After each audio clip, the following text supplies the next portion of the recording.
अब ये जो भारतीय जनता पार्टी के नेतृत्व वाली जो जुमलेबाज सरकार है उसको काम करना नहीं है। वो दरभंगा में एम्स बनाना नहीं चाहती। सीबीआई का तो काम ही वही है, तंग करना, तबाह करना। तो केंद्र सरकार तो अपने पालतू तोतों का इस्तेमाल इन सब कामों के लिए करती रहती है। प्रधानमंत्री जी ने एक ऐसे वॉशिंग मशीन का आविष्कार किया है जिस वॉशिंग मशीन में काला से काला आदमी भी घुसेगा और 1 मिनट के अंदर सफेद होकर निकलेगा।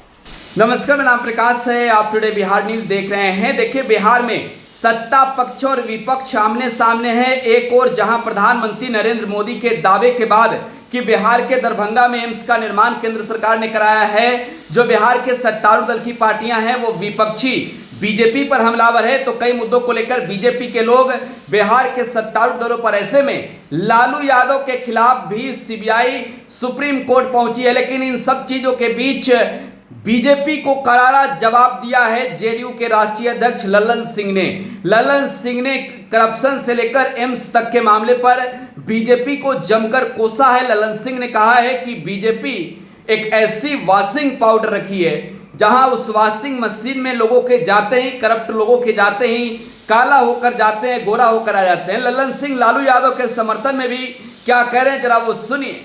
दरभंगा एम्स के लिए जो राज्य सरकार ने जमीन चिन्हित किया है और माननीय मुख्यमंत्री जी ने स्वयं पत्रकारों को कहा है कि जाके जमीन चल के देखिए।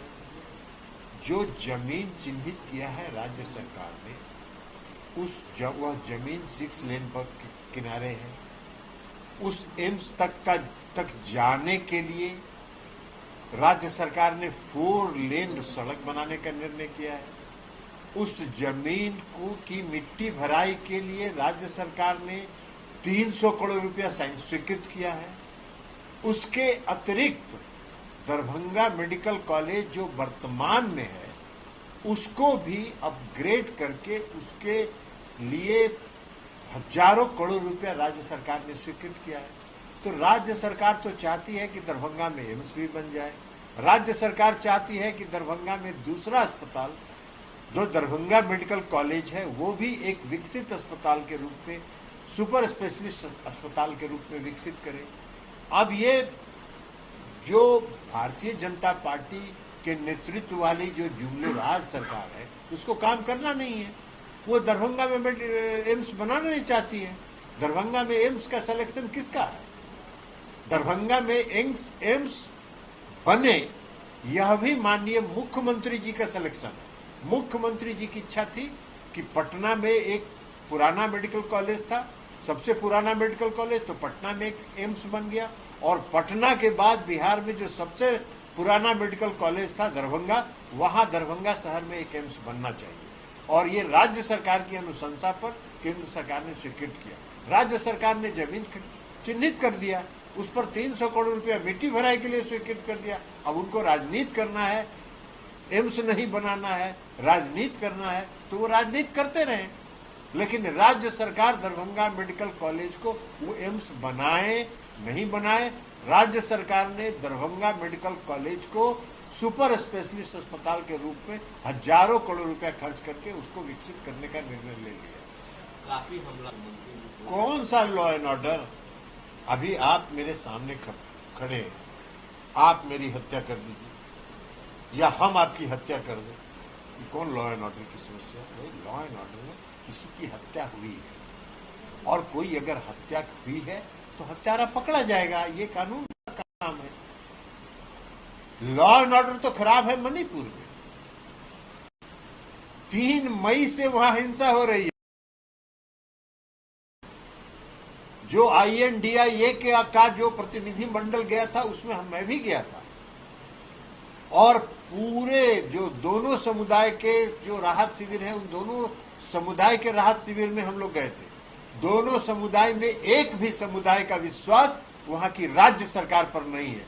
डबल इंजन की सरकार है और 3 मई से वहां की हालत बेकाबू है, नियंत्रण नहीं कर पा रहे हैं और कानून व्यवस्था की बात कर रहे हैं। थोड़ा सा भी तो लोक लिहाज रहना चाहिए। सर एक सवाल है, लालू यादव के खिलाफ फिर से सीबीआई गई है। सीबीआई गई है, सुप्रीम कोर्ट देखेगी। ये मामला सर्वोच्च न्यायालय का है, सर्वोच्च न्यायालय देखेगी। सीबीआई गई है, सीबीआई का तो काम ही वही है, तंग करना, तबाह करना। तो केंद्र सरकार तो अपने पालतू तोतों का इस्तेमाल इन सब कामों के लिए करती रहती है, उसी में एक काम ये भी है। सृजन के जांच में भी तेजी आ गई है। बहुत अच्छी बात है, तेजी आनी चाहिए। तो अमित शाह ने आपको तंज कसते हुए लोकसभा में कहा था कि आप लोग जो षड्यंत्र रच रहे हैं जनता खूब समझ रही है। उनका षड्यंत्र जनता समझ रही है। वो तो जनता को जो वादा करता है आदमी, आप जरा बता दीजिए, जनता को किया गया वादा आप पूरा नहीं करिए और चुनाव के बाद कह दीजिए कि वो जुमला था। भाई बिहार के मुख्यमंत्री नीतीश कुमार जी भी हैं। 2015 में उन्होंने 7 निश्चय का वादा किया और 7 निश्चय में कौन निश्चय है जो नहीं पूरा हुआ? 7 निश्चय उन्होंने पूरा किया। 2020 में 7 निश्चय 2 की घोषणा उन्होंने की और 7 निश्चय 2 पर आज काम हो रहा है। और वो क्या क्या क्या काम किए हैं? 2014 में 2 करोड़ लोगों को प्रति वर्ष रोजगार देंगे, पूरे विदेश से काला धन वापस लाएंगे, हर गरीब के खाता में 15 से 20 लाख रुपया देंगे। और बाद में गृह मंत्री जी ने कहा कि चुनाव में ये सब जुमला कहा जाता। तो जिस सरकार के वरीय नेताओं के गृह मंत्री तो नंबर 2 माने जाते हैं ना भाई, तो जो नंबर 2 की सोच ये है कि जनता को चुनाव में जो वादा करते हैं उसको आप जुमला कहते हैं और दूसरे पर सवाल उठाते हैं। नीतीश कुमार जी ने जो भी वादा किया है आज तक बिहार की जनता को जो भी वादा उन्होंने किया है उसको 100% सरजमीन पर उतार दिया।